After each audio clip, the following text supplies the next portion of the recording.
Hi guys, today I'm gonna be showing you how to make some fluffy pancakes. So to start off, you'll need 200 grams of flour.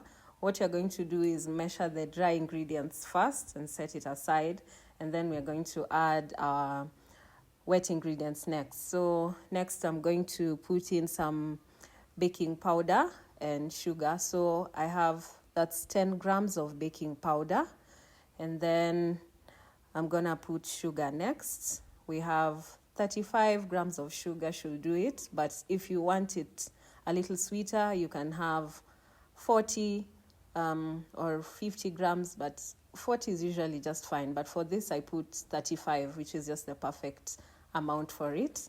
And then I set that aside, and now I'm ready to do the wet ingredients. So for the wet ingredients, we have eggs, just one egg.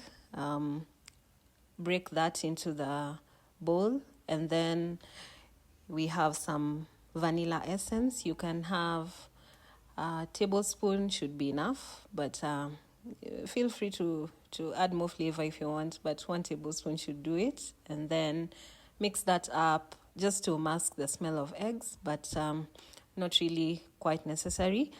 And then you add in some milk, 300 ml of milk, and you mix that in as well. The next wet ingredient that we have is cooking oil. I use sunflower oil, but you can use whichever cooking oil that you have should work. So that's 60 grams of sunflower oil. And then, so I have my wet ingredients on the side and my dry ingredients on the side. I just mix that up so that it's well incorporated. And then I have my bowl where I'm going to mix now both the dry and the wet. So the goal is to add the wet to the dry ingredients. So once I whisk the dry ingredients to make sure the sugar and the baking powder is completely mixed in, I'm ready to add in the wet ingredients. And at this point, we are almost done.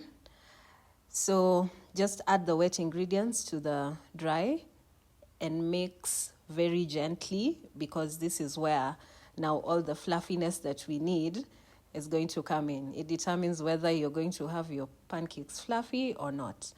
The goal is to not overmix, just mix until it's just a bit combined. You don't have to have a smooth mixture, just make sure you're not seeing any flour.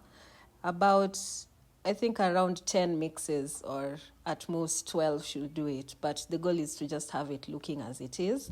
And then you're ready to have it in the fire. So once you have your non-stick pan on low heat, you add in the mixture, just a bit of it. The mixture usually gives us 3 to 4 pancakes. So depending on the size that you want, you can decide the amount you want in. So you let that sit for about maybe a minute or so. Just keep checking. Once you start to see it form some bubbles on top, then you know it's ready for flipping, and you go ahead and flip it up. After flipping it, you'll just give the other side also a couple of minutes, and you're done. So guys, that was it. Pancakes ready. Go ahead and have your favorite syrup as topping. Personally, I chose chocolate, and thank you.